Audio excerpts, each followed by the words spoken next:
Hey everybody, have you ever had a bunch of tests done for just routine tests or for pre-op? And some of your tests were absolutely amazing information. Some were great, and then you were sideswiped by a train by having two completely different things show up on your routine test that you had no idea about that potentially can be life-threatening. Yeah. Well, you guys, we're here to talk about that because that's exactly what happened to me.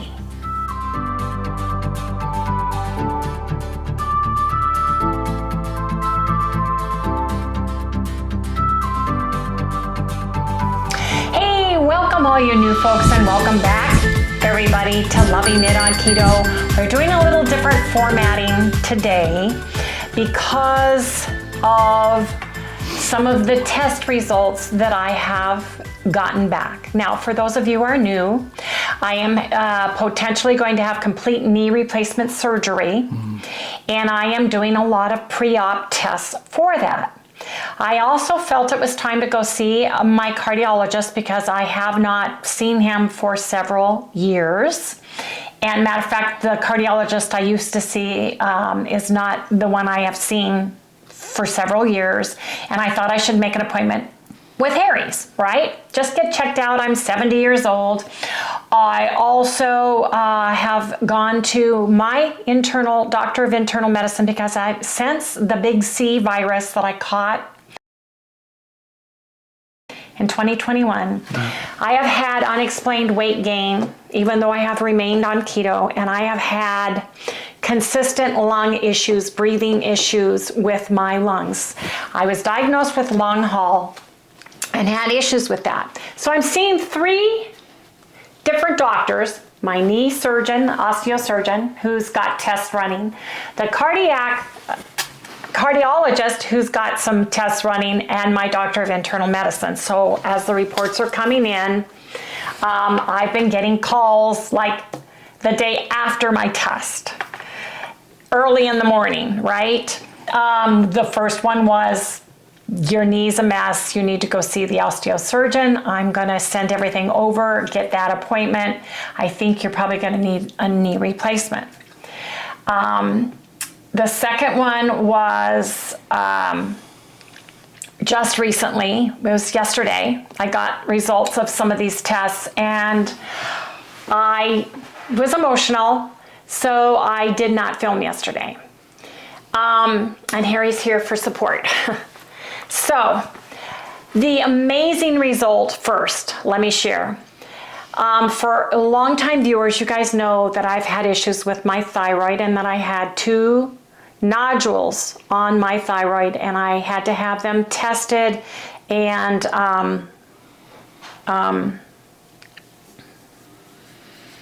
see, my brain's not working. What do you call it when they take a biopsy? They did a biopsy before we left Washington State. So that was probably 15 years ago. About 15. Yeah. And I have been going in on a regular basis to get an ultrasound and have those nodules checked because they were both benign, but things can change. I had radium treatments when I was a child, very, very young. I was 2 or 3. And it can kill your thyroid and cause thyroid cancer. So I've been very diligent about that. Had that done and had my calcium score. My cardiologist ordered a calcium score. I've never had one before that I am aware of. It could have been done in the hospital, but I don't believe it was. No. So I got a call from my doctor of internal medicine regarding my thyroid. You guys, great news. Now, it was a year ago, or the last time I had it checked, they told me that they were shrinking in size, that the nodules were actually shrinking. That was a year or 2 ago. It was after the lockdown, so I was playing catch up. Got a call from them, and great news. The smaller one has been completely reabsorbed. It's no longer there, and the large one I had has shrank even more than the last time I had my ultrasound done. And that was fabulous fabulous news. Yeah. Right after that call, seriously, I got a call regarding my calcium score, and you can go and print out in your portal, patient portal, and get the results. So I've never had one before, and I'm 70 years old. I don't think I have either. I don't know if you have either, but we need to ask. They may have done that on you. Well, you were an emergency so waiting bad, to happen with It's- your quadruple bypass. You were a dead man I walking. wasn't supposed to be here. Well, my calcium score is a 20. So it's placing me in the 32nd percentile for patients of my age. Now, the calcium scoring guidelines are as follows.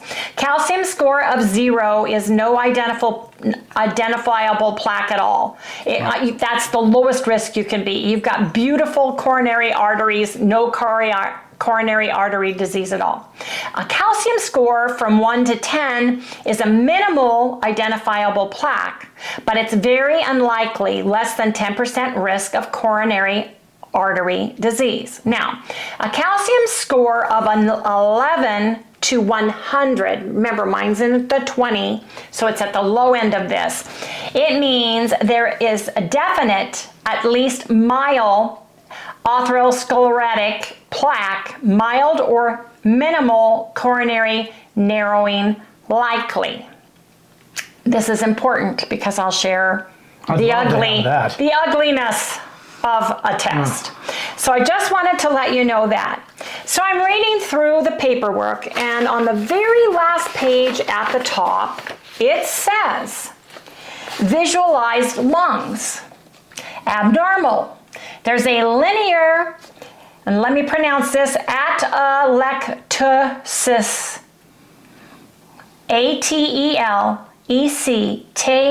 ATELECTASIS versus scar in the left lower lobe.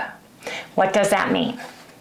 Well, it means, Wendy, don't freak out, but be very, very concerned, because 30 to 35% of the people that have an atelectasis in the lower left lobe can be cancerous.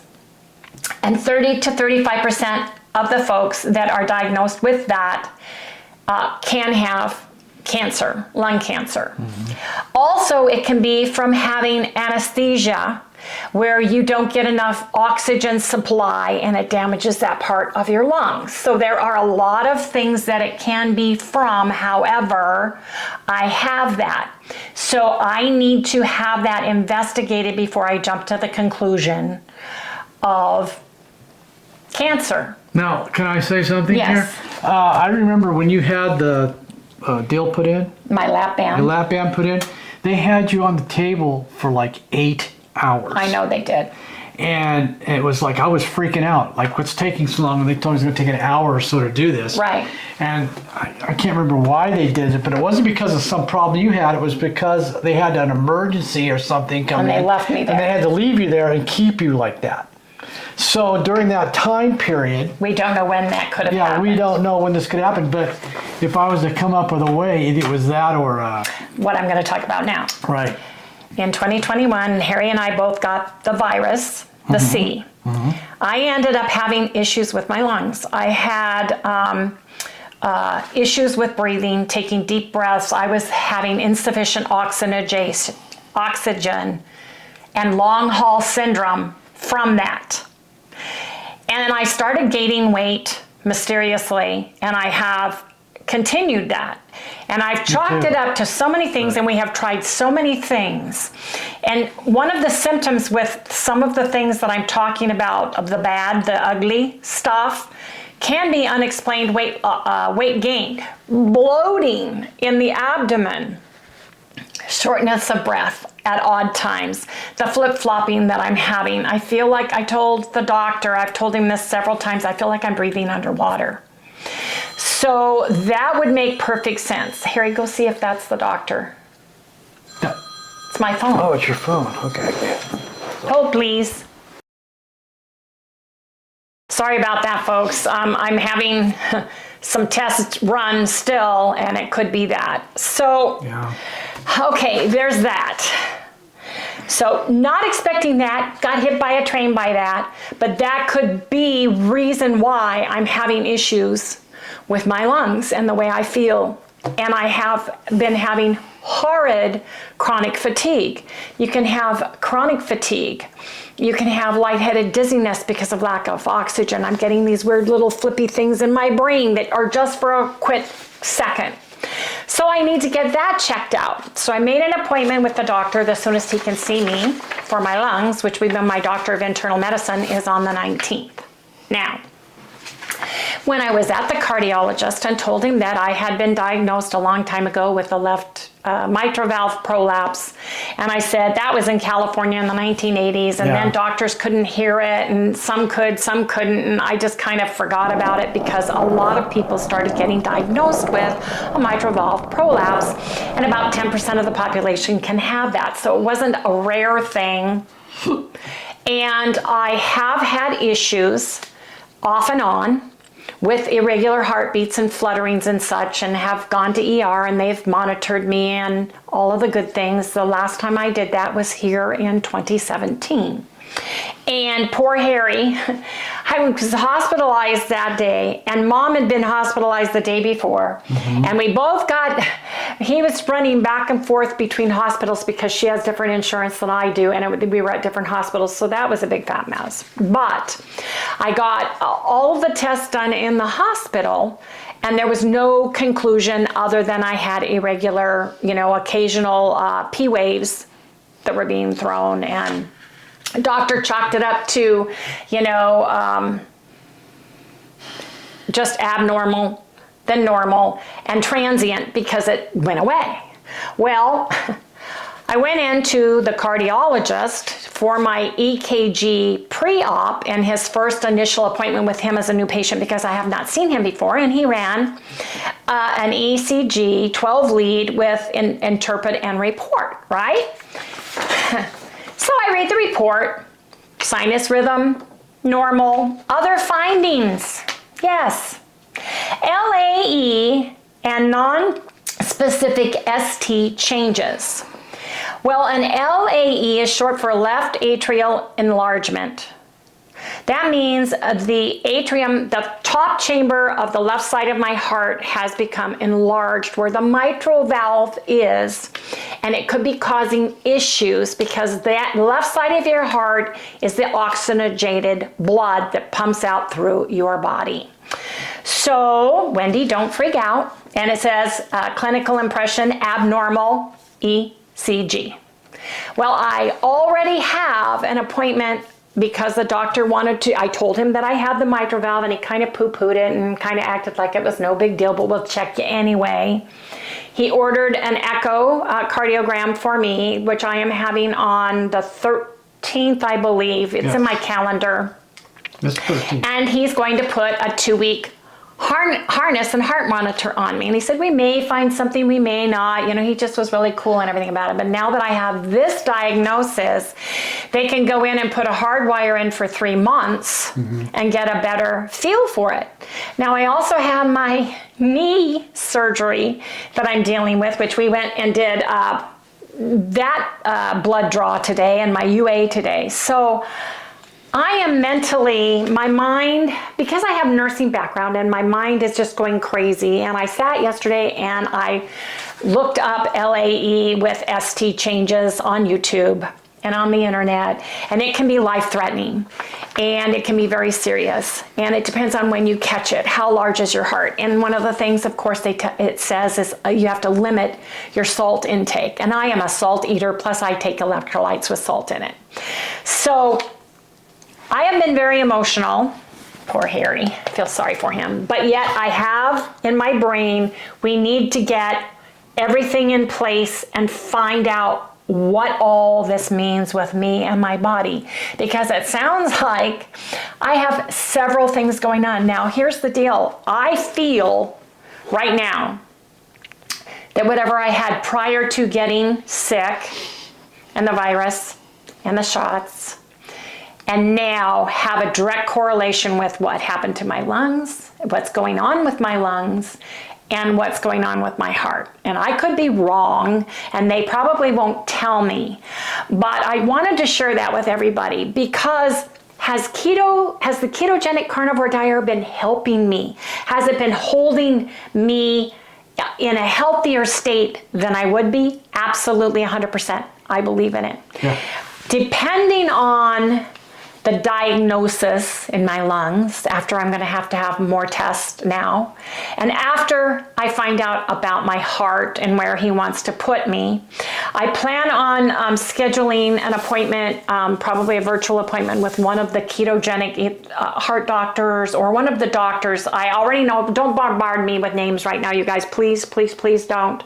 I appreciate that, but I want to go to specialists and Dr. Opila is fine with us being carnivore or ketogenic. Because if I have something that a lion diet would help or correct or hold at bay, then that's where I'm going. But I'm not going to jump the gun. But we can't anyways until you get all because the I tests have to done. have all the information. Right now I have a box of puzzle pieces that have been dumped out. And because of the tests, I've been able to create a border with the pieces. Now I need to fill in the middle. And I need to figure out what stage is it in, number one. Because the heart, the LAE and ST irregularities can be transient if they are new, if they're not new, if they're slight, if your heart is just becoming enlarged as opposed to it is very enlarged. And this fatigue that I am having is a symptom of both of these. Standing up, going slightly dizzy and blacking out for 2 seconds, which I've been doing for a very long time, thinking it was blood pressure because my blood pressure is 106/68 this morning, after having blood drawn. So where I want to go, and I am an emotional eater. I really am. And I told Harry, you're going to take me out today. I want to go to barbecues. I want to have chicken wings. And I just want to relax today. I want to relax my mind. I have been so busy taking care of everybody else and forgetting about me. And I don't want everybody else to do the same. If you've been taking care of a loved one like I did with my mom for a very long time, all the things I had to do, hot, cold, and running Wendy, and taking care of you, and taking care of Sally, taking care of everybody and letting all of my appointments lag. Don't do that. Make sure you're following up and getting your regular physicals on an annual basis.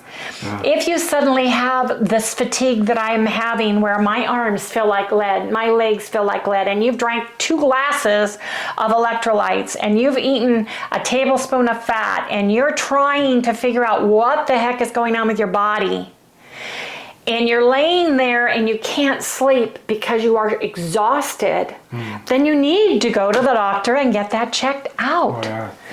If you have any issues that you were diagnosed with a long time ago and you have let that lapse, please go and get checked. Because putting your head in the sand like the ostrich or just putting yourself last is not a good idea, because you're the only one who can take care of yourself, and you're the only one who can feel what you're feeling and know what your body's going through. And don't take no for an answer with the doctor, because the cardiologist was like, why are you here? Are you on any medicine? No. Were you ever diagnosed with type 2 diabetes? No. Were you ever on anything, any statins or anything for your heart? No. Well, I had it for a week and I got off of it because I couldn't lift my legs. All the questions he asked, and he kind of like, well, we'll do this, we'll do that little test, and then all of a sudden, boom. Like, boom. And when I saw these and I looked at Harry, it was like, oh my gosh. Yeah. It's like, we both were like, what? Say what? Then I got on the computer and started researching it. And then I got on YouTube and started looking at everything. And I'm thinking, I've got to figure out my lungs and my heart now. Yeah. So I've got even more appointments set up we had to go take Sally to the vet yesterday.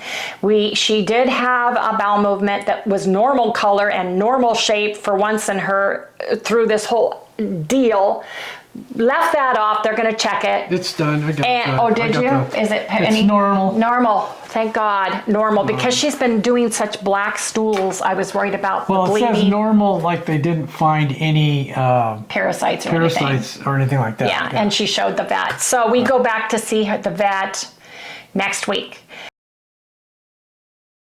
We did agree to give Sally the canned product that they want her to have along with her chicken, boneless, skinless chicken breast and rice. And we're doing what the vet says right now for her. I can't take care of the entire world. And she seems to do better when we put her on a little bit of rice. Oh, yeah. Big And time. I don't want people to come at me for what happened with you and your dog. Because right now I am on overload of information. Poor Harry has had to watch knee replacement surgeries where the guy had a cadaver knee and he was like peeling it apart and doing everything, and I'm like, if this is bothering you, you can go away, right? And then I got these tests, and then I'm looking up, enlarged heart with what I have, and then I'm looking up the left atrial enlargement, and then I'm looking up the linear atelectasis versus scar in my lower left lobe of my lung.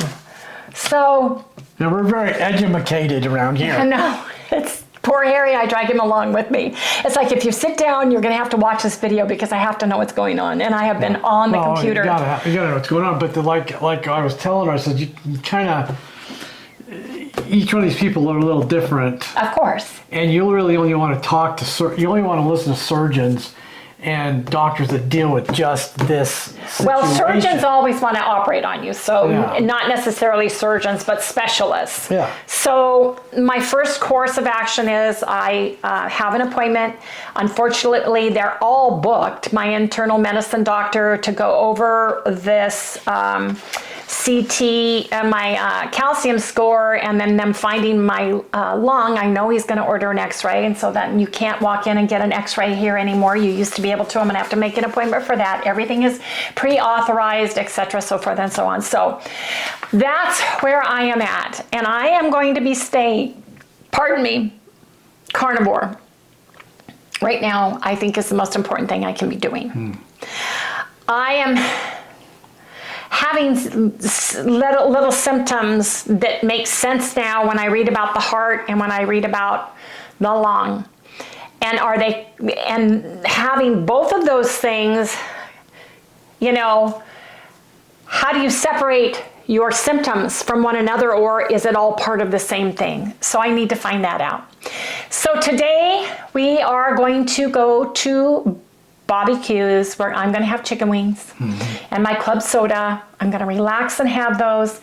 We did fasting blood, and oh my gosh, there was standing room only at the place, and we had appointments. So they were half an hour late, and I needed to do a urine sample for my pre-op. So I took water with me and was drinking that. And I went up and asked the lady, I said, listen, I need to have a UA. It's on the report. But if I start drinking my water and I need to come before my appointment, can I get the little cup and go take care of it? She laughed. She says, yeah, no problem. Just come up here. I'll have it ready for you, because I was drinking water from the time we got up because we didn't get any coffee. So I told Harry we went to Joe's this morning and had coffee afterwards because we had not had any coffee. It's already 11:49, and I said I need to just sit down and take a deep breath because I want to share this with everybody. I want to explain what's happening with me. And this weird bloating that I'm getting can be a part of this. And the weight gain. Yeah, that's weird. Weight gain can be a part of this. So I just need to figure it all out, put the pieces together, and then decide now, depending on everything, is my knee surgery going to be put on hold until I get something else resolved? I don't know, but I will share with everybody, you guys. And so we're going to be on and off. Yes, depending on everything. Yes, because I'm trying to crunch appointments together. And it's emotional. And I was so fatigued yesterday on the couch that literally after all of this happened, my brain just went crazy. I'm very analytical, and I'm the person that the doctor comes in the emergency room and goes, well, you're an unusual case. You're really unusual. I hear the word unusual a lot. Mm-hmm. So it's like, yeah, that would be me. So I have a lot to digest. I have a lot to think about. I have to calm down because I don't even get to have an appointment with my internal medicine doctor to start the x-rays and see what's going on with my lungs, right? Send me to a specialist and go from there. I have my CT scan on the 12th. My insurance was approved. I called them yesterday and had it moved forward because on the 13th, I'm having my echo and putting the heart monitor on, and I can't have leads on. I was gonna forego the heart monitor and tell them I'll just have the echo and then have my CT scan for my knee on the 16th. And after yesterday and seeing this, I said, no, I'm calling them and telling them that I need to have it sooner because I'm gonna be wearing a heart monitor with leads. So she was able to switch that around because my insurance is very quick at approving things.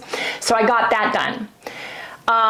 So I'm working to try to get everything done. But the one thing I am doing because of my results is I am absolutely 100% not letting any doctor tell me that is not familiar with carnivore or keto what I need to do.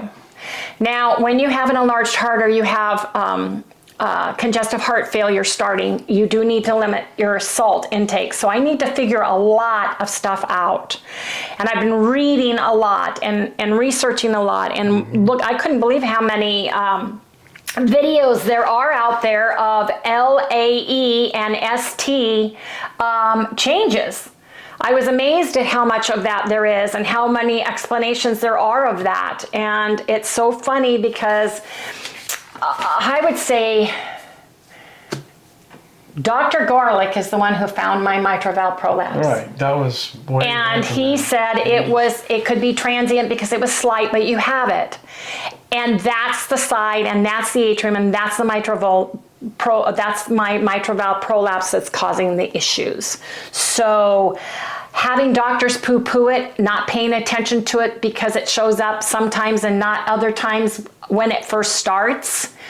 Things have come a long way since the 80s as well. So don't put off your tests, you guys. Get your tests done. Don't think you're too old or you're too healthy.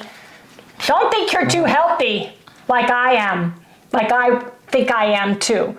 Things happen.